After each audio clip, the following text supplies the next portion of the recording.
What is going on, everyone? I am back with the same shit, just different. I realized that after looking at my Spright deck for a little while, I was like, man, some of these cards on my side, completely useless. My extra deck, I was like, it's 14 cards. What can I add to make it 15? And then the main deck was like, there is a possibility for change here.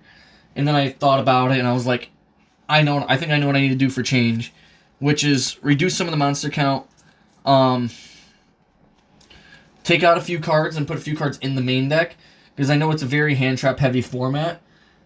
Just be able to counter Fire King, and I'm like, man, I run very potent hand traps against Fire King in general, but they're also good against other decks. What cards can I throw in to make it to where my hand traps and my ability to hand trap people isn't tarnished while still holding some consistency? So I was like, I'm just going to take out a few board breakers, put those back in my side, and put in more hand traps. So I'm just giving you guys the version that I play for hand traps. It is Spright, so 3 blue, 2 jet, 1 carrot, 1 red. This is now my thing because of Fire Kings. Snake Eye Fire King, yeah. They can take your fires out of your graveyard and put them on their side of the field with Hita. So I cut red down and it's in my side. Because if you're going first, right, this is giving them the ability to break the board, is having one of these in your graveyard. So the ability to see them less is better. I mean, you understand you're going to search it off blue or whatever, but having it on your board is better than having it in your graveyard, right? And the more you have of these, the more you're incentivized to use it as material to put it in the graveyard so you can have another one out. And that's why I cut it, because I feel like it's not good anymore. I mean, it's good for its negation, but for the fact that it's a fire monster makes it very not good anymore. We're going to do 3 starter and 1 double cross for the rest of the Spright cards. Don't have to explain this. It's Spright, But I cut down the red to 1 because I was playing it at 2. And Jet, I feel like, is just really good at 2 because I don't see it often. I get to search it off of blue, or if I have blue, I can special off a starter, and then I'll be fine for the rest of the turn. Same stuff. Now we're going on to the For Hire engine. We're going to do our 6 copies of Rex, our 1 copy of Dampa, Beat, and Raphael. And this is just typical. We're not playing Runic like normal. Like our last few deck profiles have been, we're not playing Runic. We're just playing this. This is all for negation and combo. None of these are fire, so we're good. That's why this hasn't been touched. And then we're going to go 1 Mayhem, 1 Rookie. Again, has not been touched. We're trying to play around fire a little bit more. This deck can play through a lot of hand traps, and fire does actually have a normal problem against this deck because of the ability of putting up a lot of interruptions that are able to get rid of the targeting cards that they're trying to destroy, or the cards on the field that they're trying to destroy. So it's really good at putting removal on board to get rid of cards. 1 card I don't play is Smashers. I don't feel like it's that good right now because you do get rid of your advantage to get rid of a card on your opponent's field, and you can use Smashers to technically get around a Hita target by banishing your red or whatever, but I don't think it's that good for me personally in the deck that I play. Alright, but I do have another comment about something in my side, which you guys are going to say it's contradicting, but in my opinion, I don't think Smashers is that good for my build. If you interpret Smashers in your build, it is a great card. I do recommend to play it, but my build, I don't like it. But we're going to go with the Nimble Engine, 3 Angler, 3 Beaver, or 2 Angler, 3 Beaver. If you play 3 of this, you're stupid. Yeah, I don't have to explain that. But this engine is part of what I'm going to be talking about here in a little bit when I get to the side deck.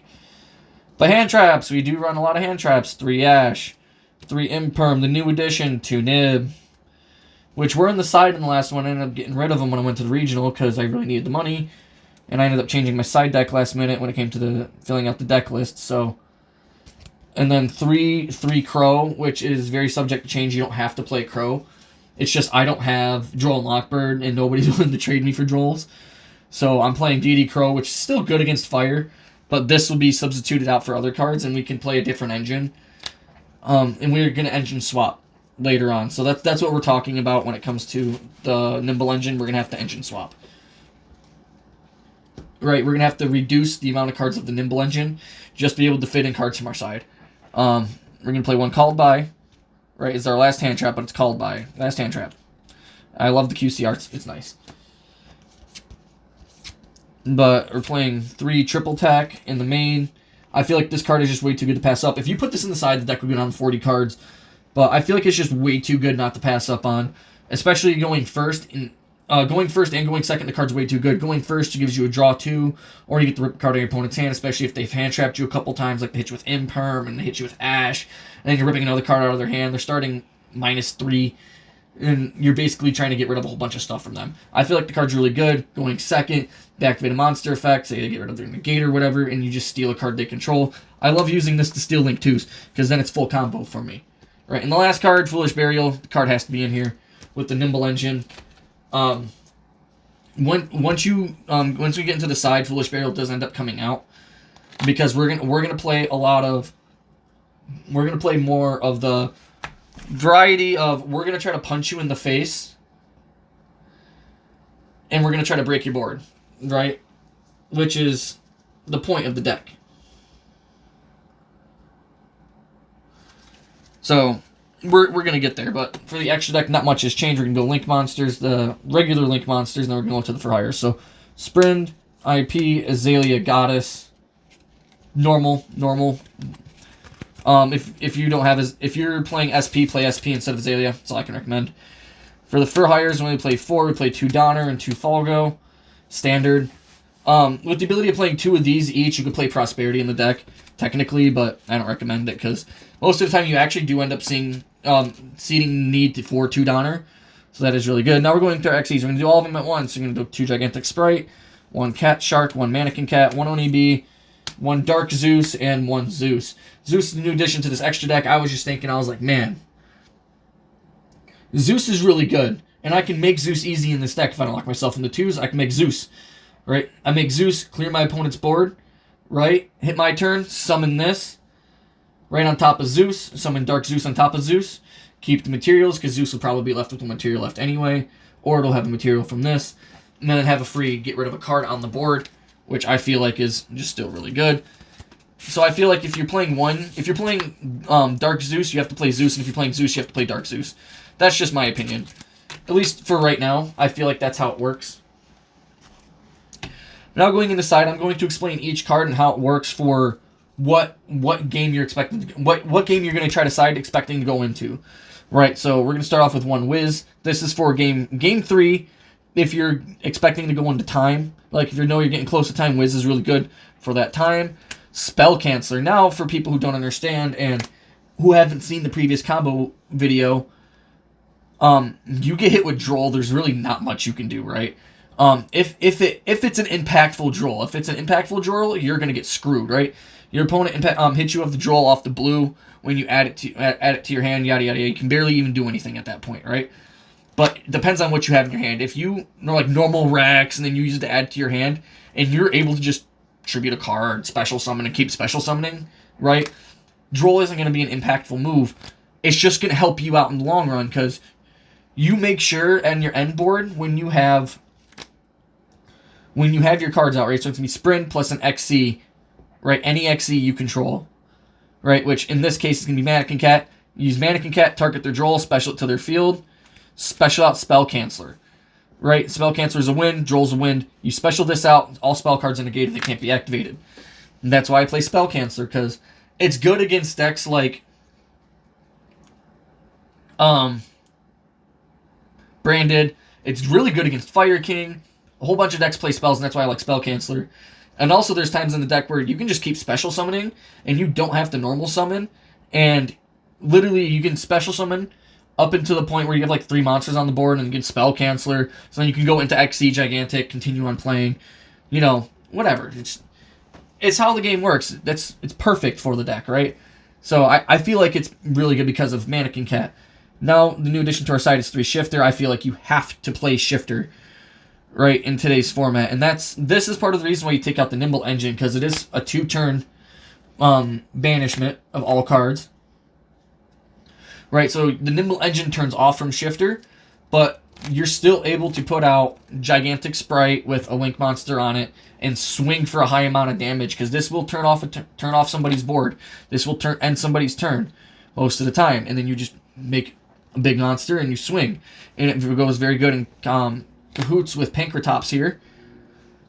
because Pinkertops plus Shifter, you're basically guaranteed to kill your opponent in this deck. So it's basically special summon Pinkertops, make sure you have Gigantic at 32, and then you Gamma Burst it up to 48, and you swing with Pinkertops that is almost enough to kill. Right? Because you can't Pixie your opponent with it. And I understand with Pinkertop, with that, if you were able to make Gigantic Spright, you probably do have a starter, and you're probably able to put out another monster. You are going to kill your opponent, right? As long as you keep a material under Gigantic Spright that's a Link monster, you will kill your opponent, right? So, either that, or if you have just enough to special summon, right? With you having Shifter on board without needing to use Sprint or whatever to dump a monster to the graveyard, you can still OTK your opponent. You can still Mannequin Cat, bump it from 46 to 92, and then swing, right? So you don't have to worry about Pinkertops or whatever. So it doesn't really hurt the deck. That's why you take out an engine. You know, and I'll just tell you what you would be siding in at the end. And the last one is Spright Red. Not the last one, but Spright Red. It's in the side deck for the reasons I told you. You side this in if you're not playing against fire. You side this in if it's a very monster heavy deck. Red is really good in the deck. You just got to make sure it's in the side at this point, or else Fire Kings are going to take advantage of you. And then, as I say, Pixies, and then you're going to combine Gamma Burst with Pixies. We're just going to keep those two at the same. Right? At the end, I'm going to show you what you're siding out for what cards. So it's more understandable other than having you guys trying to figure it out. But 2 Droplet, this card is absolutely bonkers. You open this if you're going second, right? Your opponent tries to like imperm you or something that targets. You use Droplet, you tribute it off, you keep your effect, and then you're negating cards and halving their attack. So I like Droplet, it's really good, and then it's not my deck unless it's 3 Solemn Judgment in the side. Right, so now we're going to talk about the Shifter side real quick. So when it comes to Shifter, right?